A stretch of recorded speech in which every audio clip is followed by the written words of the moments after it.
سے پہلے کلمات میں اللہ نے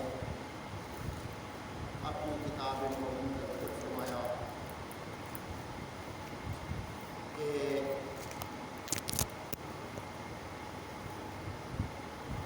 اس کتاب میں کوئی شک نہیں ہے،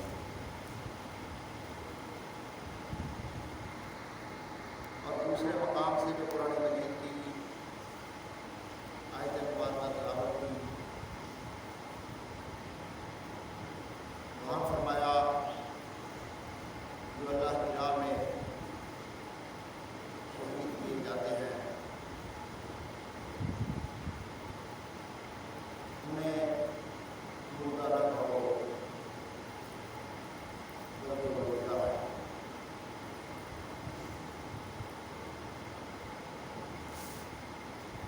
قرآن مجید کے عنوان سے ہمارا مستقبل بیان چل رہا ہے، اس وجہ سے یہ آیت کریمہ پڑھی، اور دوسری جو شہداء کے متعلق پڑھی اس کی وجہ یہ ہے کہ شوال المحرم میں غزوہ احد ہوا تھا،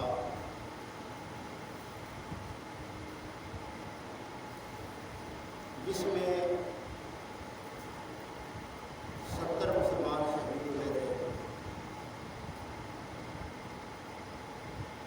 ان میں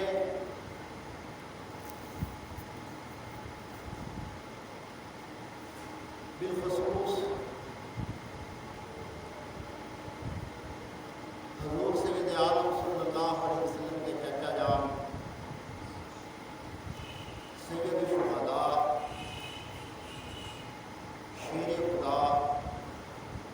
اور شیر رسول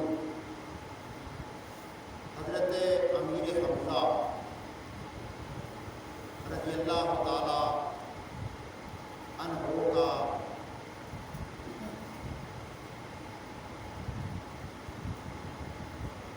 یوم شہادت جو ہے وہ بھی احد کے دن ہے۔ اس مناسبت سے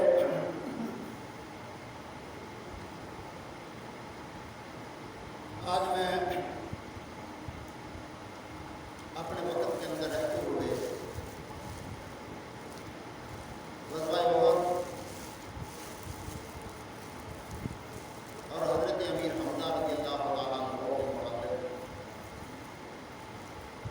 کچھ عرض کرنے کی کوشش کروں گا۔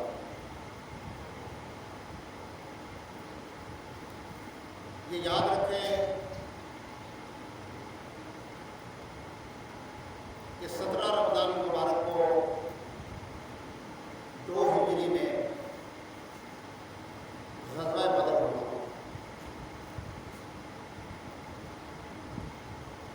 اس کے بعد 3 ہجری میں غزوہ احد جو ہے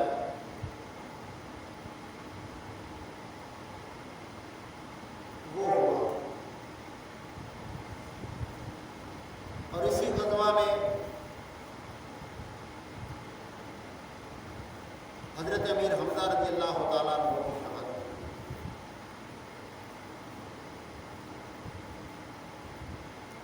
حضرت امیر حمزہ رضی اللہ تعالیٰ عنہ اور غزوہ احد کا ہونا، اس کے اسباب اور محرکات، ایک نشست میں ان سب چیزوں پر گفتگو نہیں ہو سکتی۔ بہرحال مختصر حضرت امیر حمزہ رضی اللہ تعالیٰ عنہ یہ نبی صلی اللہ علیہ وسلم کے چچا جان ہیں،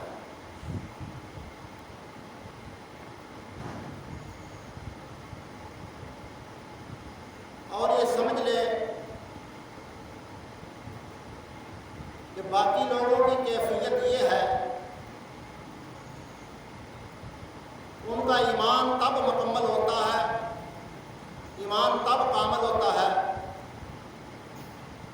کہ جب نبی پاک صلی اللہ علیہ وسلم سے محبت کامل کی جائے.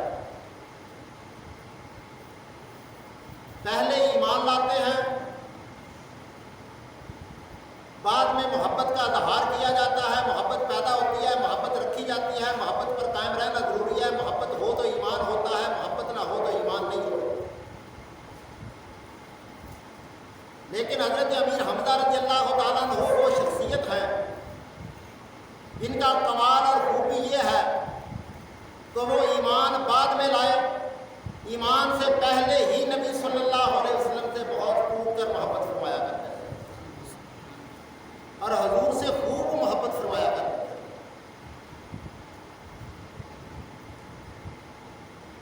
یعنی ان کی محبت کا یہ تقاضا تھا کہ جب میرے آقا صلی اللہ علیہ وسلم نے حرم شریف میں اللہ کی توحید کا اعلان فرمایا، اللہ کے وحدہ لا شریک ہونے کا اعلان فرمایا، اور یہ حقیقت ہے کہ جب بھی اہل توحید کا اعلان فرماتے ہیں، اللہ کی کبریائی کا اظہار فرماتے ہیں، تو مشرکین اہل توحید پر حملہ آور ہوتے ہیں. ان کے انداز مختلف ہوتے ہیں، طریقہ کار مختلف ہوتا ہے، لیکن حملہ آور ضرور ہوتے ہیں. خواہ وہ حملہ آور تلوار کی شکل میں ہو، خواہ حملہ آور دوسرے اسلحہ کی شکل میں ہو، یا حملہ آور ہاتھ اور مکے سے ہو، یا حملہ آور اپنی زبان سے ہو. یاد رکھیں اہل توحید پر مشرکین اور دشمنان اسلام اپنے انداز میں ضرور حملہ آور ہوتے ہیں. انہیں یہ گوارا نہیں ہوتا کہ اسلام کی بات ہو، انہیں یہ گوارا نہیں ہوتا کہ توحید کی بات ہو، انہیں یہ گوارا نہیں ہوتا کہ عظمت قرآن کی بات ہو، انہیں یہ گوارا نہیں ہوتا کہ عظمت مصطفیٰ صلی اللہ علیہ وسلم کی بات ہو. پھر وہ حملہ آور ضرور ہوتے ہیں. مختلف ادوار میں مختلف انداز ہو سکتے ہیں، لیکن ان کی بنیاد اپنی جگہ پر اسی طرح قائم اور دائم رہتی ہے. جب حضور سرکار دو عالم صلی اللہ علیہ وسلم نے حرم شریف میں اللہ کی توحید اور الوہیت کا ذکر خیر فرمایا تو مختلف مواقع پر مختلف دشمنوں نے حملے کیے. ان میں ایک دن ایسا ہوا حضور سرکار مدینہ صلی اللہ علیہ وسلم نے جب حرم میں بیت اللہ شریف کے صحن میں اللہ کی الوہیت کا ذکر فرمایا، ابو جہل آپ پر حملہ آور ہوا. جب ابو جہل آپ پر حملہ آور ہوا تو سرکار مدینہ صلی اللہ علیہ وسلم کے چچا حضرت امیر حمزہ تک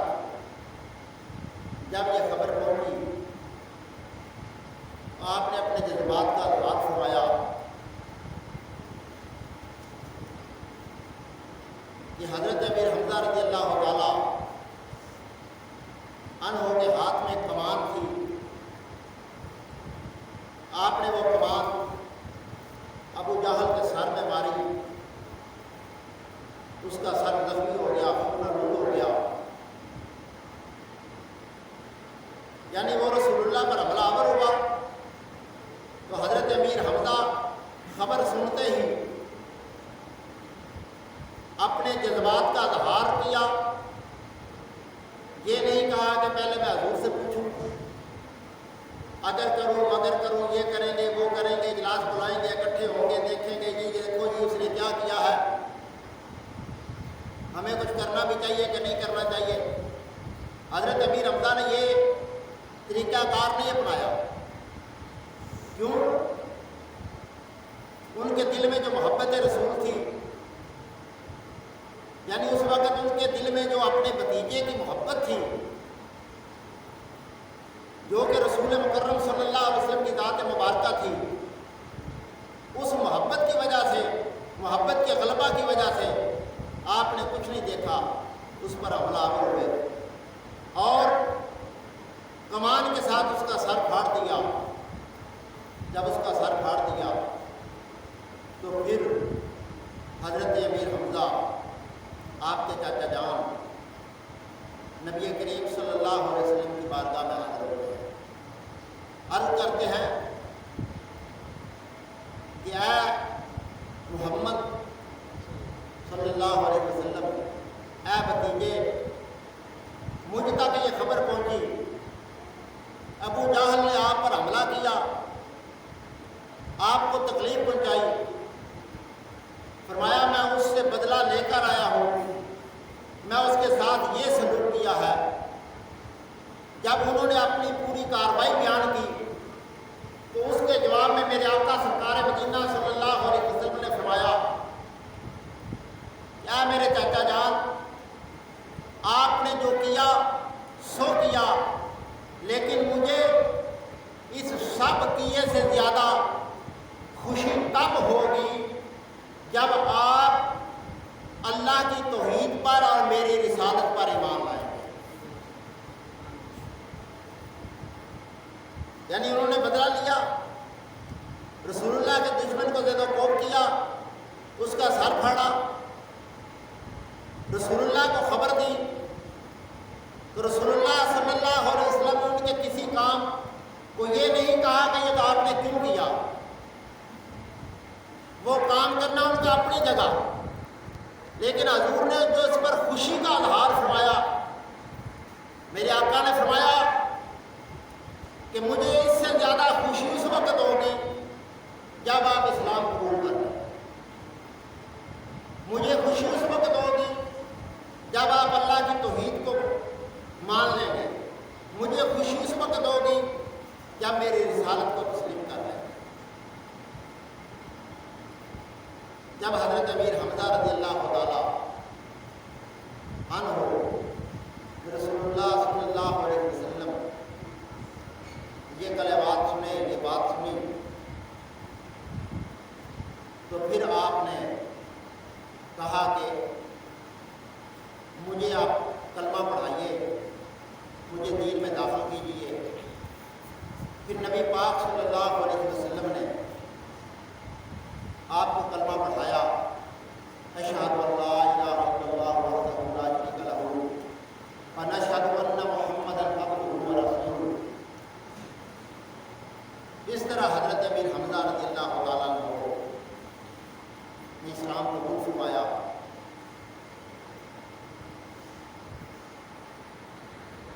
جب آپ نے اسلام قبول فرمایا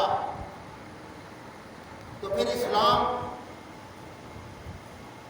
کو ایک مضبوط طاقت جو تھی وہ میسر آئی۔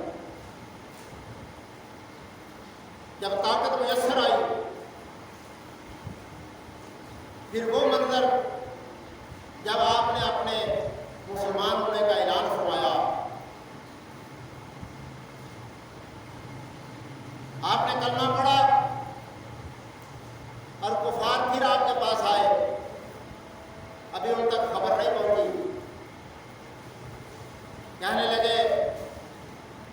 کہ آپ اپنے بھتیجے کو روکیں،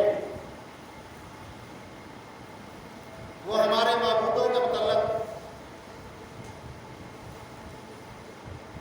جن خیالات کا اظہار فرماتے ہیں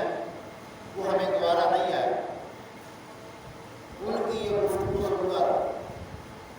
حضرت امیر حمزہ رضی اللہ تعالیٰ عنہ آپ نے فرمایا، سنو، میں مکہ کا سردار ہوں، میں تمہیں یہ بتانا چاہتا ہوں کہ جو بات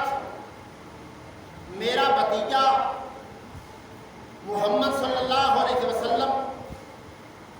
اور اللہ کے رسول صلی اللہ علیہ وسلم فرماتے ہیں، کہنے لگے میں بھی وہی بات کہتا ہوں جو وہ فرماتے ہیں۔ فرمایا جو بات وہ کہتے ہیں وہی میں کہتا ہوں، وہ کہتے ہیں اللہ وحدہ لا شریک ہے، میں بھی کہتا ہوں اللہ وحدہ لا شریک ہے۔ وہ کہتے ہیں اپنے بارے میں کہ میں اللہ کا رسول ہوں، میں مانتا ہوں کہ آپ اللہ کے رسول ہیں۔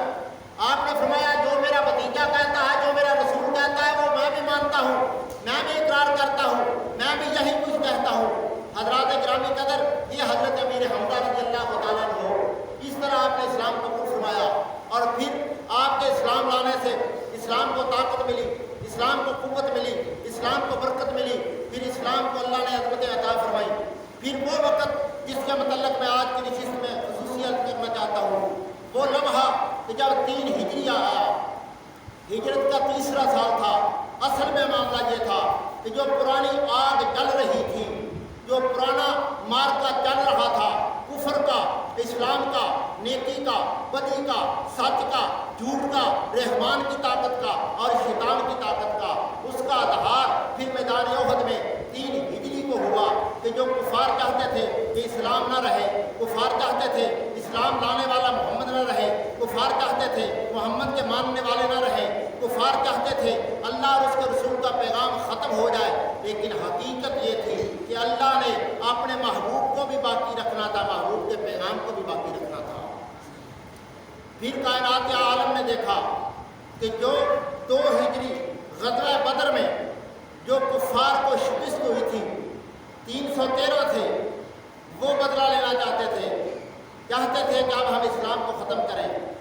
2 ہجری سے لے کر 3 ہجری تک، 2 ہجری کے رمضان سے لے کر 3 ہجری شوال تک انہوں نے بھرپور تیاری کی کہ ہم مسلمانوں کا مقابلہ کریں گے، ان کو ختم کریں گے۔ حضرات گرامی قدر، جب اس کی اطلاع میرے اور پیارے آپ کے پیارے آقا حضرت محمد عربی صلی اللہ علیہ وسلم کو پہنچتی ہے، آپ مدینہ منورہ میں تشریف فرما ہے،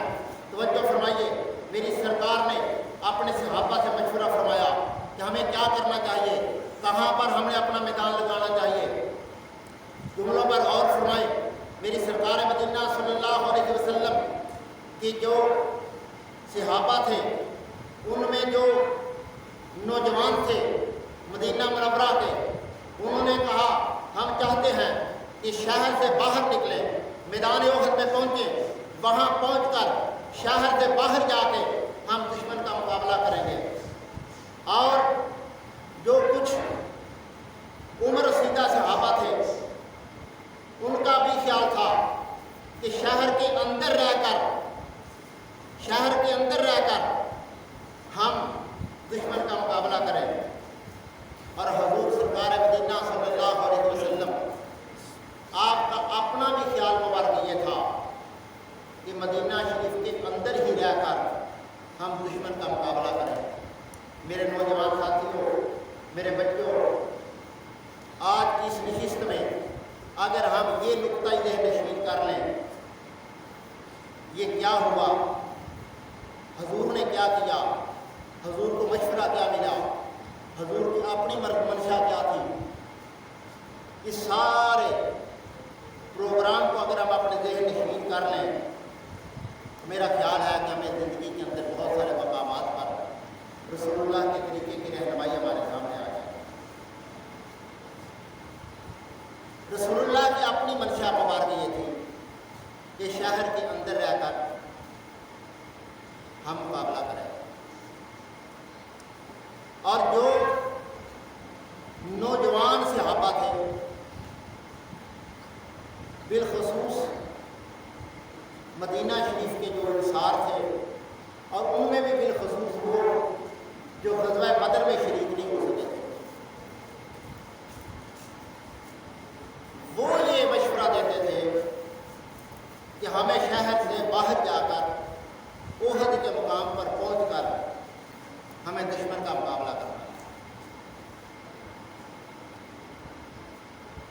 اب سرکار مدینہ صلی اللہ علیہ وسلم نے جو مشاورت کا درس دیا،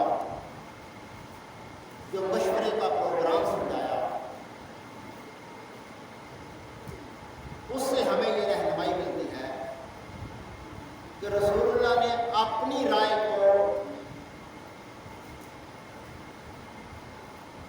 سائڈ پہ رکھ دیا، اور جو کثیر صحابہ اور کثیر غلاموں نے مشورہ دیا، ان کے مشورے کو قبول کر کے سرکار شہر سے باہر میدان احد میں تشریف لائے اور وہاں دشمن کا مقابلہ۔ یہ بات ہمارے خاندانوں میں، ہمارے گھروں میں، ہمارے محلوں میں، ہم جہاں جہاں کام کرتے ہیں، وہاں سوچنے اور سمجھنے کے لیے ہمیں چاہیے کہ ہم یہ خیال کرتے ہیں میں باپ ہوں، میں نے یہ بات کہہ دی ہے، میں بڑا ہوں، میں نے یہ بات کہہ دی ہے، میں خاندان کا سربراہ ہوں، میں نے یہ بات کہہ دی ہے، میں مسجد کا امام و خطیب ہوں، میں نے یہ بات کہہ دی ہے، میں مسجد اسلامیہ کا صدر ہوں، میں نے یہ بات کہہ دی ہے، یا میں فلاں جماعت کا سربراہ ہوں، میں نے یہ بات کہہ دی ہے، میں اعلیٰ منصب پر ہوں، میں نے بات کہہ دی ہے۔ حضرات گرامی قدر، سیرت رسول ربی صلی اللہ علیہ وسلم سے جو ہمیں پتہ چلتا ہے وہ یہ ہے کہ جب بات مشورے میں آ جاتی ہے، جب مشاورت میں بات آتی ہے، حضور نے فرمایا کہ مشورہ کیا کرو، آپس میں مشورہ کرنا یہ رسول اللہ کی سنت ہے، یہ سرکار کا طریقہ کار ہے۔ حضور اللہ کے محبوب ہیں، اپنی مرضی سے کوئی فیصلہ نہیں کرتے، حضور اپنی مرضی سے کوئی بولتے نہیں ہیں، حضور کا کہنا اللہ کا کہنا، حضور کا بولنا اللہ کا بولنا، حضور کا فیصلہ اللہ کا فیصلہ۔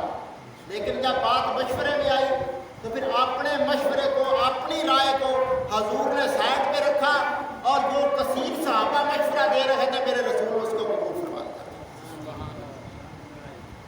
یہ بات ہمیں سمجھنی چاہیے، اپنی زندگی میں